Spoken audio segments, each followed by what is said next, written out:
¿Qué tal? ¿Cómo están? Bienvenidas y bienvenidos. Vamos a ver, creo que se escucha muy despacio. Voy a subirle un poquito más el volumen. Ahí está, me imagino que se escucha mejor. Y bueno, también le tienen que subir el volumen a su celular o a su laptop o a su computadora. Ya saben, la metodología, hay que poner su nombre, poner la palabra asistencia, ¿no? Mientras que ustedes están poniendo la palabra asistencia, recuerden que el libro sigue siendo el mismo. Y vamos a iniciar la página 42. El tema es teoría de las relaciones humanas, que fue hasta ahí donde nos quedamos. Y a partir de aquí pues vamos a seguir continuando, ¿no? Bueno, veo que algunos apenas están entrando, entonces pues vamos a esperar un momento más. Mientras que están ahí escribiendo, nada más para avisarles, recuerden que la participación mínimo deben de ser 100 palabras. Para que valga la participación, muchos no ponen a 100 palabras, ponen mucho menos, ponen hasta menos de 10. Entonces no vale la participación. Entonces al último en las calificaciones no digan, es que yo participé. Sí, pero tu participación no está completa, ¿no? Entonces algunos ya les he dicho ahí mismo, sabes que tienes tiempo para modificarlo. Algunos me hacen caso, otros ya no me hacen caso. Entonces para que tomen en consideración esa participación que es inválida. También recuerden que entró un nuevo refuerzo, entró un nuevo soldado a la clase virtual. Se me fue el nombre, creo que se llama Jair. Él es nuevo, no, yo desconozco si entre ustedes también se conocen. O igual pasa igual como ahorita, ¿no? De que no conocemos a nadie, ¿no? En persona. Bueno, en mi caso yo no conozco a la mayoría de los que les estoy impartiendo clases en esta materia. No los conozco en persona, ni sé ni quiénes son. Solamente algunos nada más.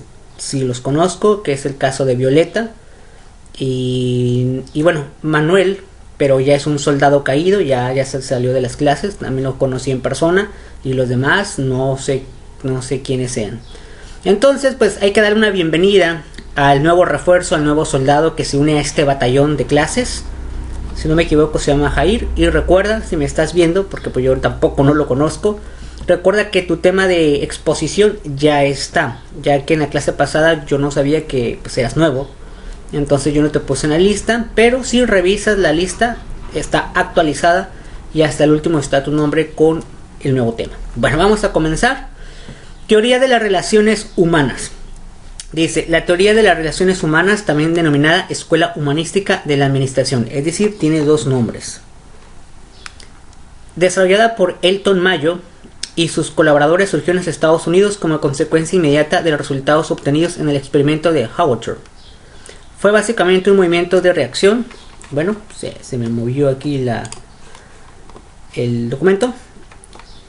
Surgió en Estados Unidos como consecuencia inmediata de los resultados obtenidos en el experimento de Hawthorne. Fue básicamente un movimiento de reacción y el de la oposición a la teoría clásica de la administración. Digamos que entre varios investigadores relacionados con la administración, ellos también discutían para ver quién decía mejor de las cosas, ¿no? Bueno, si no lo conocen, aquí está. Miren a Elton Mayo, ya una persona grande de edad en este momento que le sacaba una foto. Pero bueno, de que existió esa persona. La teoría clasifica pretendió desarrollar una nueva filosofía empresarial, una civilización industrial, en que la tecnología y el método de trabajo constituyen lo más importante y preocupante del administrador.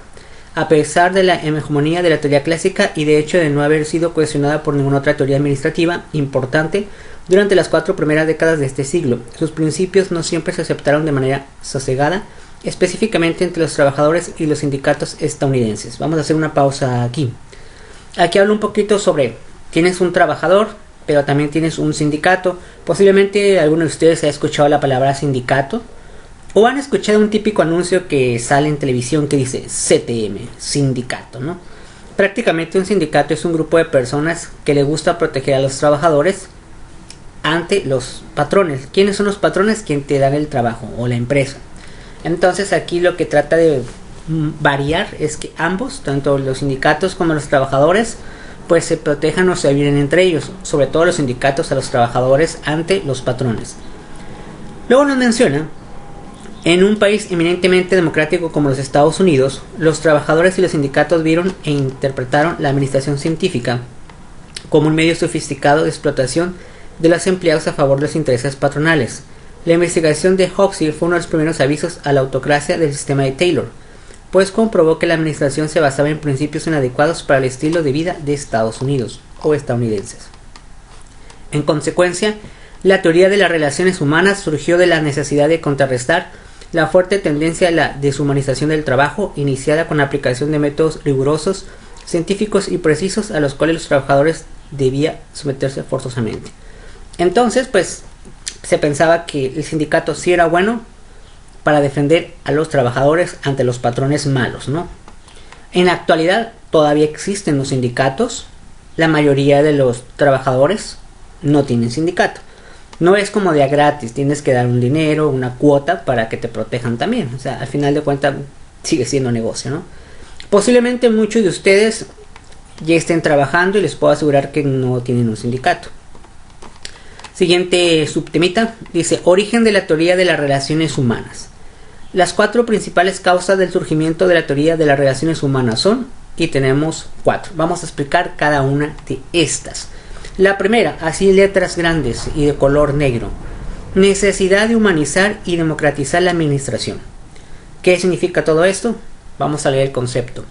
Liberándola de los conceptos rígidos y mecanistas de la teoría clásica y adecuándola a los nuevos patrones de vida del pueblo estadounidense. En este sentido, la teoría de las relaciones humanas se convirtió en un movimiento típicamente estadounidense dirigido a la democratización de los conceptos administrativos. Prácticamente esta teoría de la necesidad de humanizar y democratizar la administración significa que en cuestiones laborales o en cuestión de trabajo, todas las personas de alguna manera deben tener la oportunidad, 1, de elegir dónde quieres trabajar, 2, a veces puedes elegir si tú quieres ganar ese sueldo. Muchas empresas te dicen, este es el sueldo que ofrecemos, ¿lo tomas o lo dejas? Si te interesa mucho el trabajo y ocupas dinero, vas a decir, está bien, lo tomo, y lo tomas, ¿no? Pero si la persona de la empresa te dice, bueno, te vamos a pagar eso, pero más adelante igual te podemos pagar más, pero eso sí, tienes que echarle muchas ganas al trabajo. Y en ese momento hay democracia, es decir, te están diciendo, hay posibilidad. Si no hubiera democracia te dijeran, este es el único sueldo, hagas lo que hagas vas a ganar esto y nunca va a haber aumento de sueldo, cuando sabes que puedes desarrollar mejor el trabajo. Ahí no sería muy democrático por parte del patrón.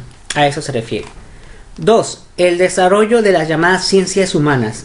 Ustedes, bueno, voy a leer primero, pero ya lo vimos.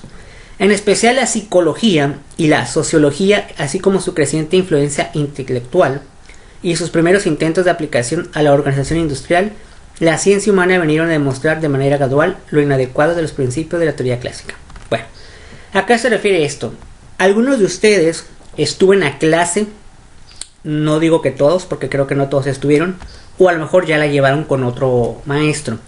En la clase de psicología administrativa, nosotros vimos que el comportamiento de las personas era importante en un trabajo, las aptitudes, que hay aptitudes físicas, hay aptitudes de inteligencia, ¿no? Y vimos que el comportamiento de las personas, cada uno es diferente. Entonces vimos que sí es importante que la persona, pues, tenga todos los indicios de hacer bien el trabajo, de alguna manera tenga intelecto, físicamente esté bien para hacer el trabajo. Eso es el desarrollo de las llamadas ciencias humanas. Entonces tú lo tienes, pero también la empresa te dice, yo te voy a ayudar, te voy a capacitar, te pagaré más para que no te preocupes por el dinero, voy a dar premios, voy a dar bonos. Entonces te puedo asegurar que la persona va a trabajar a gusto y aparte pues va a desarrollar sus capacidades. A eso se refiere. El número 3, las ideas de la filosofía pragmática de John Dewey y de la psicología dinámica de Carl Lewin fueron esencialmente para el humanismo en la administración. Elton Mayo, que ya lo vimos en la fotografía, es considerado el fundador de la escuela. Dewey indirectamente y Lewin de manera más directa contribuyeron bastante a su concepción. De igual modo, fue fundamental la sociología de Pareto, a pesar de que ninguno de los autores del movimiento inicial tuvo contacto directo con sus obras. Sí, no apenas con mayor divulgador en los Estados Unidos de esa época. Entonces, digamos que hay 3 personajes importantes en esta pequeña época. Está Elton Mayo, que es el fundador, que vimos al principio, John Dewey y Carl Lewin. Entre comillas, digamos, les gustaba la filosofía o la forma de pensar de Elton Mayo, ¿no? Siguieron un poquito con lo que él comentaba. Y 4 y último de esto es las conclusiones del experimento de Hawthorne. llevado a cabo entre 1927 y 1932, bajo la coordinación de Elton Mayo, que era el creador de esto, pusieron en jaque los principales postulados de la teoría clásica de la administración, que es los anteriores personajes como Fayol, Taylor. Entonces, pues no estaba pesado. Elton Mayo era una persona que estaba pesada para esto. Obviamente tenía sus ideas y bueno, en su momento, más o menos la época en la cual él surgió mucho, 1927 y 1932, ¿no? Y aquí pues nos pone un enlace como referencia, ¿no? Siguiente subtemita, escuela estructuralista. Este ya es otra escuela. Bueno, se llama escuela porque es como una corriente de ideología, no porque sea una escuela físicamente. Dice, esta corriente aparece a finales de los años 50 como consecuencia de la baja productividad, ya que las corrientes científicas y del ser humano, relacionismo, habían tomado en cuenta la productividad o al personal, pero en una forma aislada.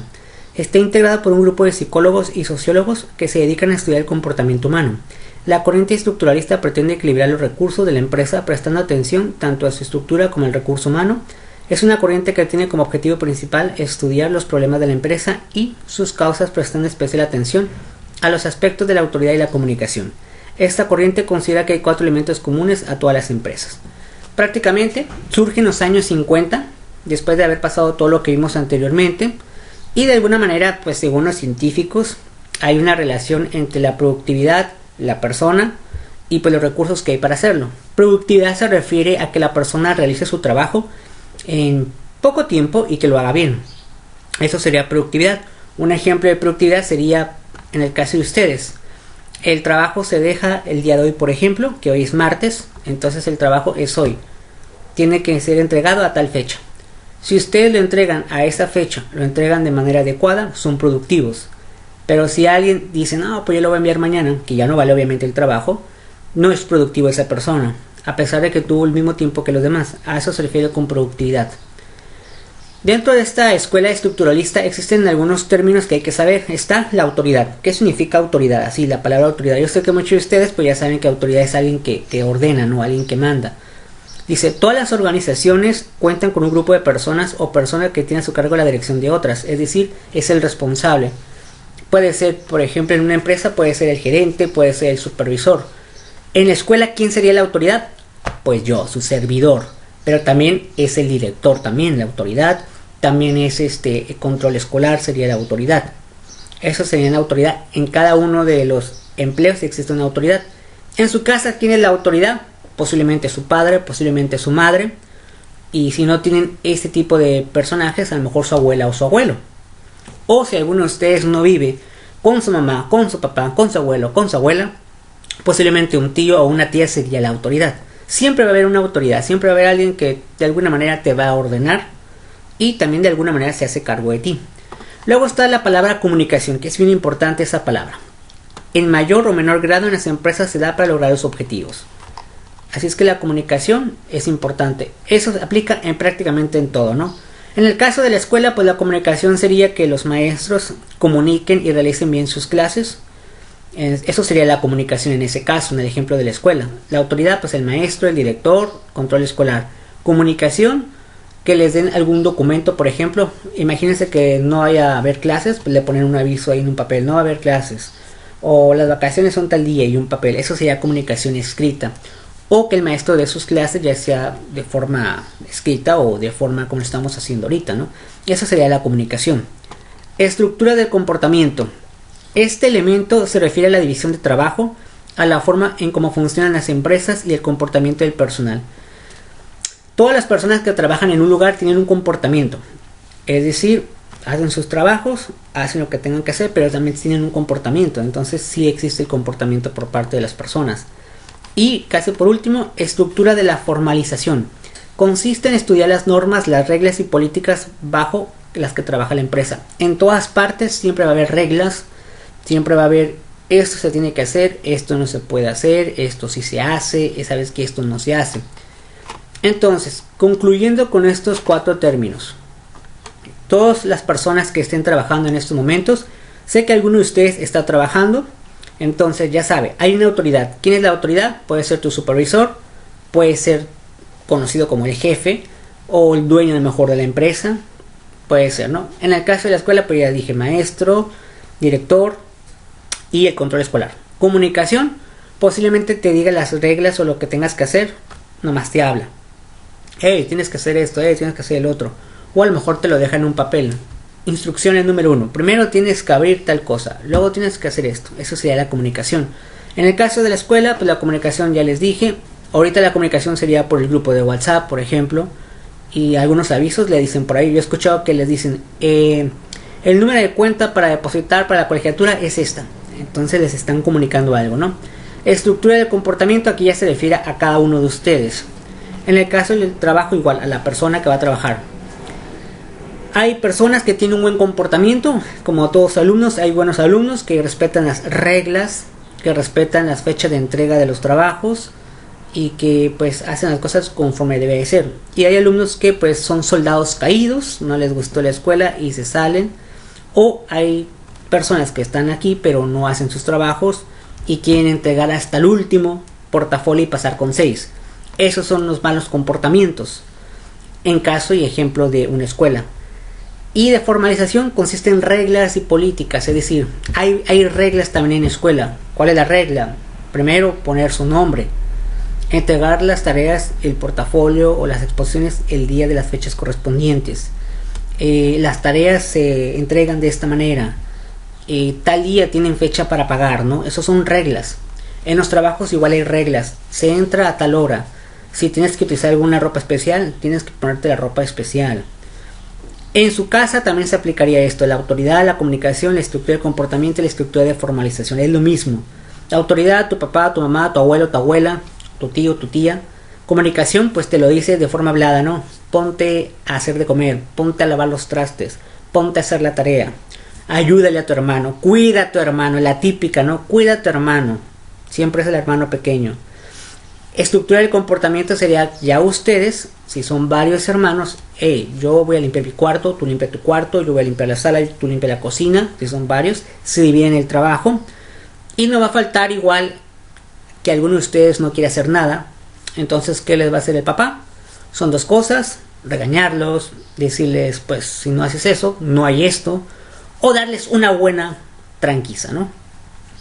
Y la estructura de formalización, ¿qué sería en una casa? Las reglas. Si no entregas el trabajo, a lo mejor no hay regalo, ¿no?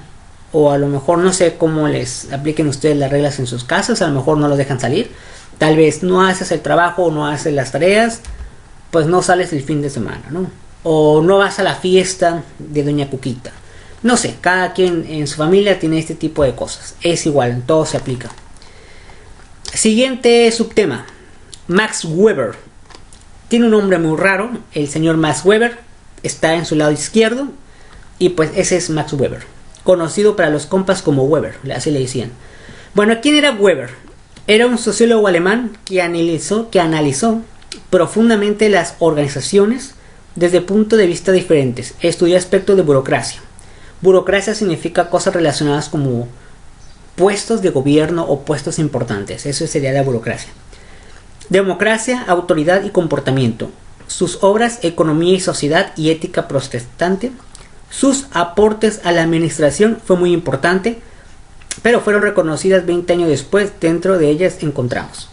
Entonces Max Weber era un sociólogo, estudió obviamente en Alemania y pues hacía muchas investigaciones. Nadie le hizo caso. Pasaron 20 años después de que dijo todo lo que vamos a decir y medio se hizo famoso. Primeramente dijo una cosa: tipo de sociedad. Hace una división clara de las sociedades, indicando que dentro de ellas siempre existirán preferencias. Para él la sociedad es como la gente y debe de dividirse. Es decir, personas a lo mejor que hacen bien sus trabajos, personas que no saben trabajar, personas que respetan las reglas, personas que no respetan las reglas. Para él hay que dividir la sociedad. Podemos decir que sería algo así como hoy en día se divide, ¿no? No, pues tú eres de la clase pobre, tú eres de la clase baja, tú eres de la clase media, tú eres de la clase alta, tú eres de la clase súper muy alta. Es más o menos la división de sociedad que tenemos hoy en día. No, mira, allá va un pobre. No, ese va rico, no, ese cuate es bien millonario, no. Tipo de sociedad. Para Weber, eso tenías que hacer: dividir a la sociedad. Tipo de autoridad. Considera que hay quienes pueden ejercerla y quienes no. la clasifica en, primero, legal, la que establece la ley; carismática, determinada por el carácter personal; y tradicional, determinada por el estatus que se ocupa. Él decía que había tres tipos de autoridades. Hay tres tipos. Uno, el legal. El legal es lo que la ley dice. No es que la ley dice eso y tengo que hacerlo. O el reglamento de la empresa dice eso. O el reglamento de mi casa dice eso. O en este caso la autoridad puede ser a lo mejor tu papá, por ejemplo. Dice que nadie va a salir y pues nadie va a salir. Eso sería lo legal. Ese es el primer tipo de autoridad, lo legal. Después está la carismática, determinada por el carácter personal. Es decir, cada uno de ustedes tiene un carácter.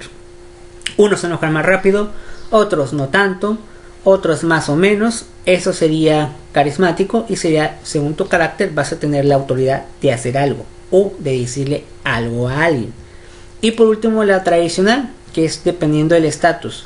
Si eres de clase baja, tu autoridad será muy, pero muy baja, ¿no? Si tú eres una persona de clase muy alta, posiblemente tu autoridad va a ser más alta. A eso se refiere. Características de la burocracia. La define como un sistema de oficinas. Se caracteriza por las demoras o impedimentos y que en la mayoría de los casos se relaciona con la actividad del Estado. Determina que puede ser mejorado si se cumple con un modelo ideal de la burocracia que cuente con las siguientes características: máxima división de trabajo, jerarquía de autoridad, determinación de reglas, administración imparcial, seguridad en el trabajo y diferencias claras de los bienes. Todo lo que acaba de mencionar esta persona de Weber, eso es la burocracia. Que todas las autoridades, ¿no?, tengan este tipo de clasificación, serían buenas personas, ¿no? Y ayudarían en este caso pues a hacer mejor el trabajo. Después, la ventaja de la burocracia. ¿Qué ventajas tiene? Considera que cuando una organización respeta el modelo ideal de burocracia, se puede mejorar la eficiencia, logrando que un gran número de personas pueda desempeñar adecuadamente su trabajo, y que sean utilizados bajo ciertos sistemas sean tratados como gran eficiencia. Si la burocracia es buena, pues todo va a estar muy bien, ¿verdad? A eso se refiere. Crítica. Sus estudios tuvieron una gran influencia, pero la crítica más grande que se hace es que siempre consideró situaciones empresariales y personales ideales, pero no existe lo ideal. Bueno, fue una crítica que se le hace, ¿no? Y bueno, fue lo que sobresalió. 5 puntos sobresalieron. Pasa el tiempo y llega una señora llamada Renate Mainz, que está en la foto de la izquierda, si no la conocían. E igual, es alemán. Entonces ella publicó un libro llamado Sociología de la Administración. Dentro de sus principales aportaciones a la administración están estructura de la autoridad y tipología de las organizaciones. Esta autora considera que las empresas pueden ser estructuradas en base a 3 formas. Ella dice: solamente con estas 3 cosas que nosotros hagamos, la empresa va a estar bien. Esta socióloga, Renate. Primero, estructura de jerarquía. En ellas el dirigente toma las decisiones bajo el concepto de que a mayor nivel menor obediencia y a menor nivel mayor obediencia. Posiblemente algunos de ustedes ya llegaron a ver, desconozco, lo que es un organigrama. Un organigrama es más o menos ver quién manda a quién. Por ejemplo, en el caso de la escuela, ¿quién sería el que más manda? Pues sería tal vez el director, ¿no? Si el director no es dueño de la escuela, posiblemente el que manda es el mero dueño. Pero vamos a suponer que el director no es el dueño, entonces pues sería más alto la persona dueña. Después pasa el director, es el que tiene más jerarquía. Después del director, ¿quién sigue? Pues el subdirector. Entonces tiene menor jerarquía el subdirector, pero tiene mayor jerarquía hacia abajo. Después del subdirector, puede ser que esté a la par control escolar y maestros. Y por ahí, después de los maestros, puede seguir a la par a lo mejor el intendente, y al final, ¿quiénes creen que va a estar al final de la jerarquía? Ustedes son la parte más baja de la jerarquía, y entonces ustedes sería así: a menor nivel, mayor obediencia. Y obviamente en este caso el director o el dueño de la escuela sería sería mayor nivel, menor obediencia, ¿no? Ese sería un ejemplo de jerarquía en este caso de la escuela, ¿no? Estructura democrática. En este tipo de empresa la estructura se lleva a cabo por lo que opina la mayoría. Prácticamente ella decía: lo que diga la mayoría se hace. Si en una empresa dicen vamos a cambiar el horario, ¿quién quiere que el horario se cambie de lunes a viernes? Voten. Si la mayoría vota de lunes a viernes, pues sería el trabajo de lunes a viernes. Él dice que la mayoría gana. Y es normalmente lo que se aplica siempre, ¿no?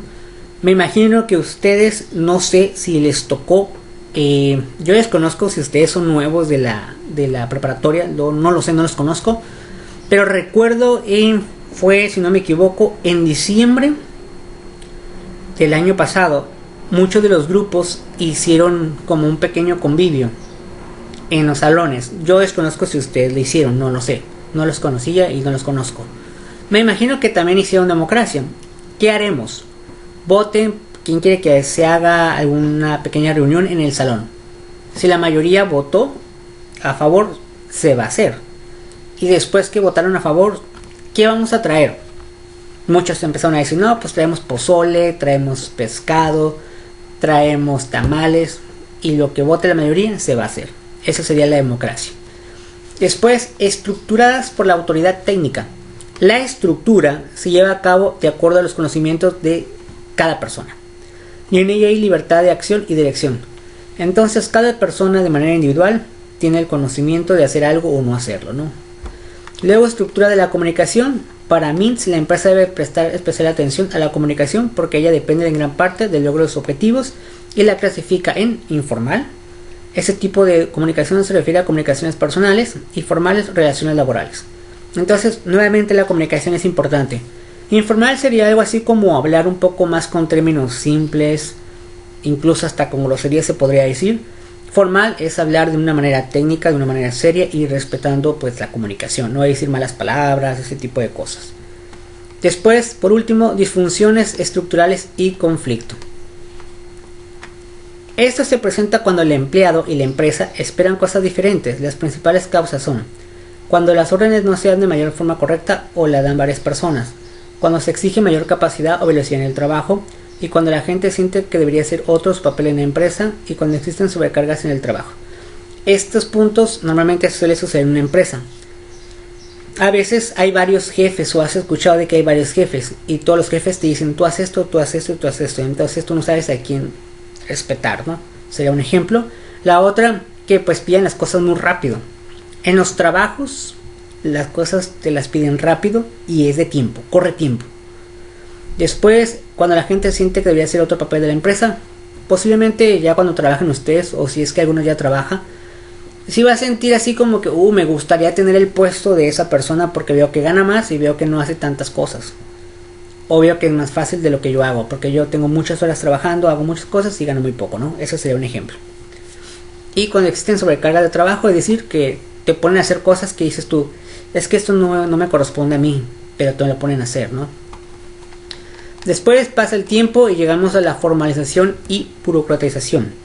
Descubre que cuando en una empresa se reglamenta demasiado, se puede caer en la burocracia y esto limita la creatividad, no dejando la libertad de acción.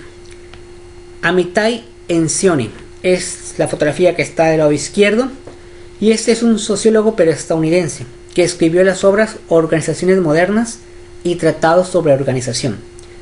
Dentro de sus principales aportaciones está la tipología de las organizaciones y la tipología del comportamiento de las organizaciones.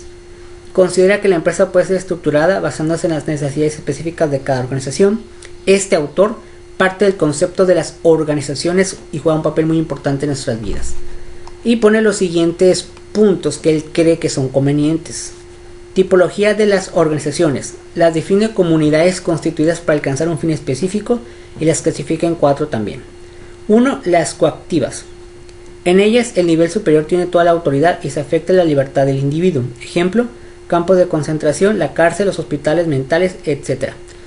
Este tipo de organizaciones normalmente son organizaciones que tienen a personas por mucho tiempo, que se tienen que quedar ahí. Entonces, ese sería el primer punto. 2. Normativas.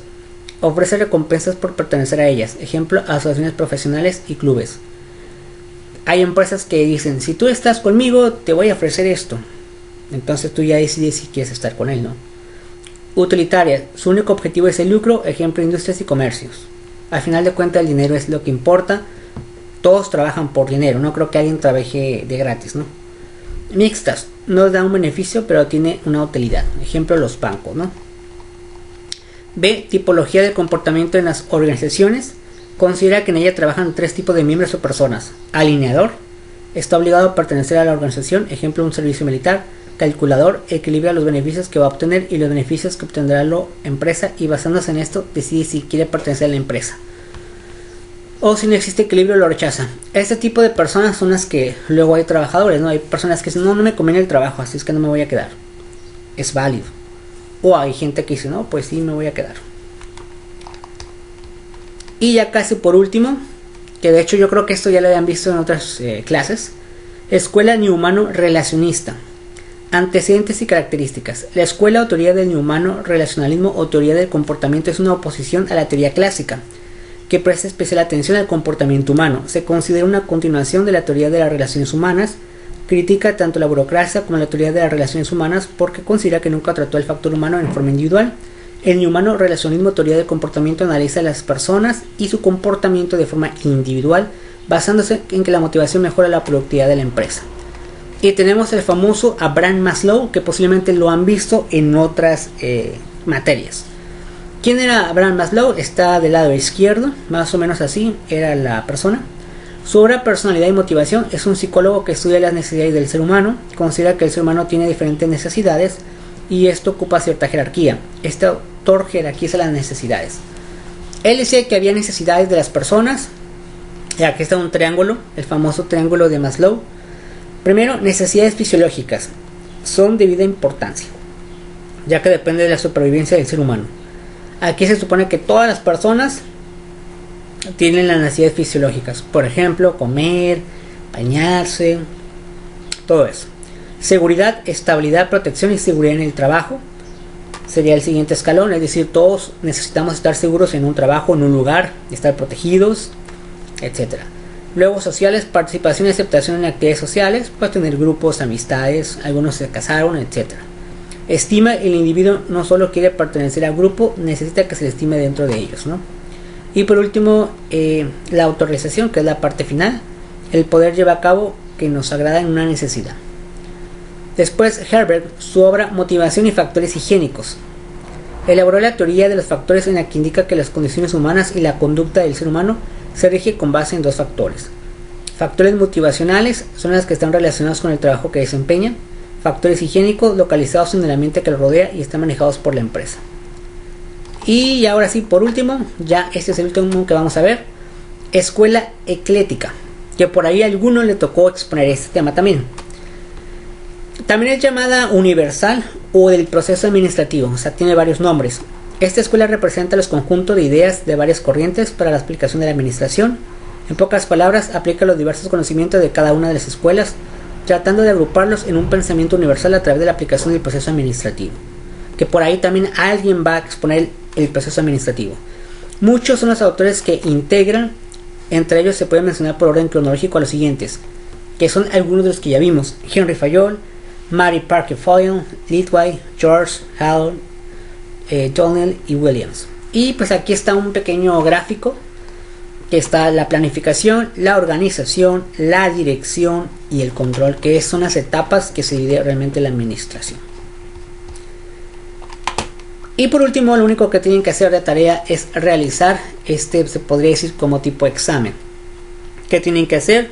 Simplemente dice, relaciona ambas columnas según las respuestas uniéndolas con una línea. Si ustedes no lo quieren hacer así de esa manera, ponen la pregunta con su respuesta. Por ejemplo, la primera pregunta: en la empresa La Poblana, los empleados están por celebrar su fiesta de Navidad. Ellos harán uso del proceso administrativo, del cual pueden apoyarse. En base a todo esto, ¿cuál sería la respuesta correcta? ¿Será Abraham Maslow, por ejemplo, la respuesta correcta? ¿Será escuela eclética? ¿Será científica? Todo esto. Entonces ya uniría, ¿no? Pero pueden poner la pregunta, respuesta, y así sucesivamente.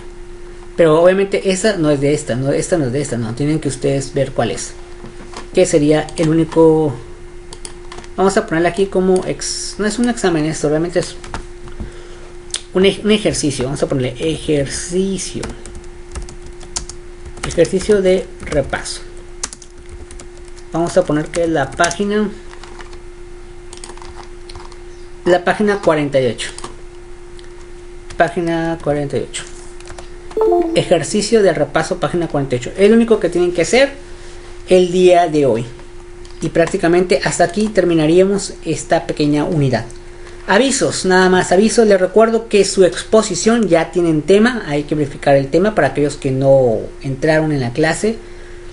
Recuerden que máximo el 30 de julio. Si alguien tiene la exposición antes, lo puede entregar, no hay problema. O lo puede entregar durante el 30 de julio. No pasa nada, ¿no? Para que lo tomen en consideración y no hay pretexto de que no, pues no nos avisó, etcétera. Así es que ya saben cuál es su trabajo, cuál es su tema a exponer. Y ya les di algunos ejemplos de exposición. Entonces, pues prácticamente ese sería el trabajo para que lo entreguen el día de hoy, ¿no? Y recuerden, pues la participación como siempre. Pues hasta aquí la vamos a dejar y nos vemos en la siguiente clase. Muchísimas gracias y pues nos vemos en otra clase más. Así es que hasta luego y bienvenido el nuevo soldado que se integró a la misión de la escuela. Creo que se llama Jair, me parece. No estoy muy seguro de su nombre. No sé si ustedes ya lo conocían, igual a lo mejor ya lo conocen. Es el nuevo compañero que se integró y le recuerdo que ya tiene su tema usted en la lista para que lo vaya a verificar. Hasta aquí la vamos a dejar. Muchísimas gracias y nos vemos hasta la próxima. Hasta luego.